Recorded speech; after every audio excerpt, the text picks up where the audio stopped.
واقعہ کربلا کے بعد زینب بنت علی کا کردار بہت اہم ہے۔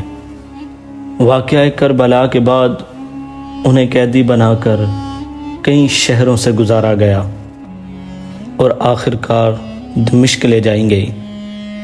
انہیں اس سفر اسیری میں کئی خطبے دیے۔ ان میں سے ایک خطبہ یزید بن معاویہ کے دربار میں دیا۔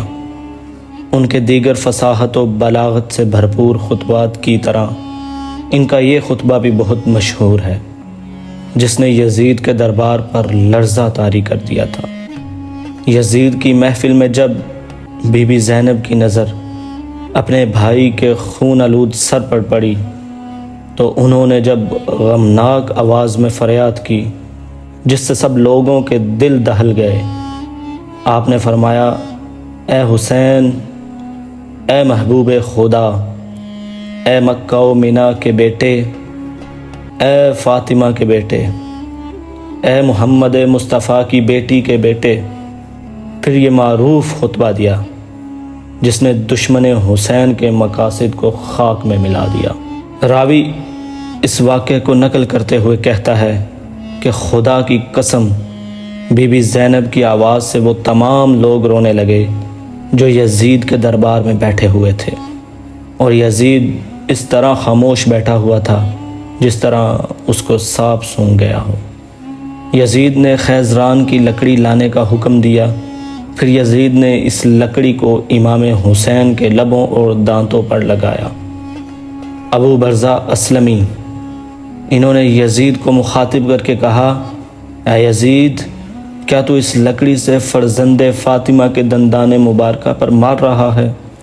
میں نے اپنی آنکھوں سے دیکھا ہے کہ پیغمبر اکرم حسین اور ان کے بھائی حسن کے لبوں اور دندان مبارکہ کو بوسہ دیتے اور فرماتے تھے کہ تم دونوں جوانان جنت کے سردار ہو۔ جو تمہیں قتل کرے خدا اس کو قتل کرے اور اس پر خدا کی لعنت ہو، اور اس کے لیے جہنم کو آمادہ کرے اور وہ بہت خراب جگہ ہے۔ یزید غصے میں چیخنے لگا اور حکم دیا کہ صحابی رسول کو باہر نکال دیا جائے۔ یزید نے جب امام حسین کے دندان اور ہونٹوں پر بے حرمتی کی اور فخریہ اشعار پڑھے تو زینب بنت علی سے رہا نہ گیا۔ انہوں نے کھڑے ہو کر وسیع خطبہ ارشاد فرمایا۔ آپ فرماتی ہیں، سب تعریفیں اس خدا کے لیے ہیں جو کائنات کا پروردگار ہے۔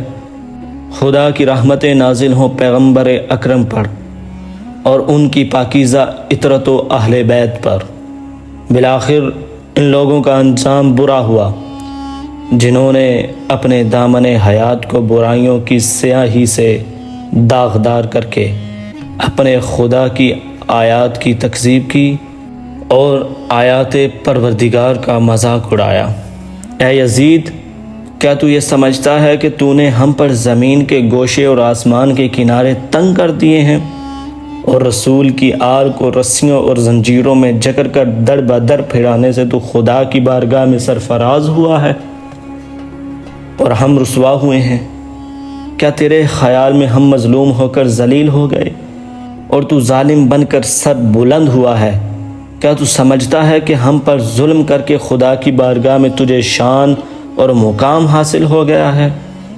آج تو اپنی ظاہری فتح کی خوشی میں سرمست ہے، مسرت و شادمانی سے سرشار ہو کر اپنے غالب ہونے پر اترا رہا ہے